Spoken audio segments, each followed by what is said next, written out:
નમસ્કાર, હું આસ્થા ગોસ્વામી ધ કેસરી ન્યૂઝ સાથે સાબરકાંઠા જિલ્લામાં થયેલા પાછોતરા વરસાદે ખેતીનો દાટ વાળી દીધો છે। 15 દિવસ પહેલા જે ખેડૂતો સુકાતા પાક જોઈને કુદરત સામે લાચાર નજરે વરસાદની માંગ કરતા હતા, એ વરસાદે ખેડૂતોના મોઢામાં આવેલો કોળિયો છીનવી લીધો છે।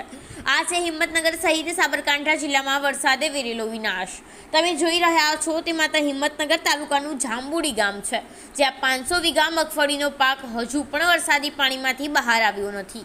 સારા પાકની અપેક્ષાએ 1 વીઘા દીઠ 22 થી 25 હજાર ખર્ચ કરીને ખેડૂતોએ વાવેતર કરેલું। જોકે વરસાદે જાંબુડી ગામના ખેડૂતોની મગફળીની આ સિઝન તો લૂંટી લીધી, પણ દિવાળી પછી શરૂ થતી નવી સિઝન પણ આ વરસાદી પાણીએ બગાડી નાખી છે।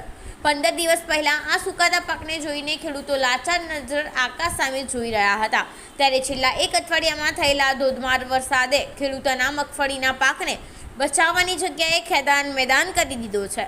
છેલ્લા 1 અઠવાડિયામાં થયેલા વરસાદે આ મગફળી ઉપર 1 ફૂટ જેટલા પાણી ભરી દીધા છે, અને મોટી વસ્તુ એ છે કે આ વિસ્તારમાં વરસાદી પાણી નિકાલની કોઈ યોગ્ય વ્યવસ્થા ન હોવાને કારણે હજુ આ પાણી ખેડૂતોના મતે દિવાળી સુધી ઓસરે તેવું લાગતું નથી, જેને લઈને મગફળીની સિઝનની ખોટ તો લોકોએ સહન કરવી જ પડશે, પણ સાથે સાથે આવનારી સિઝનની ખોટ પણ તેમને સહન કરવી જ પડશે। જાંબુડી ગામના ઓછી જમીન ધરાવતા ઘણા પરિવારો પોતાના સંતાનોના લગ્ન માટે આ સિઝન સારી થાય તેની આશા રાખીને બેઠા હતા।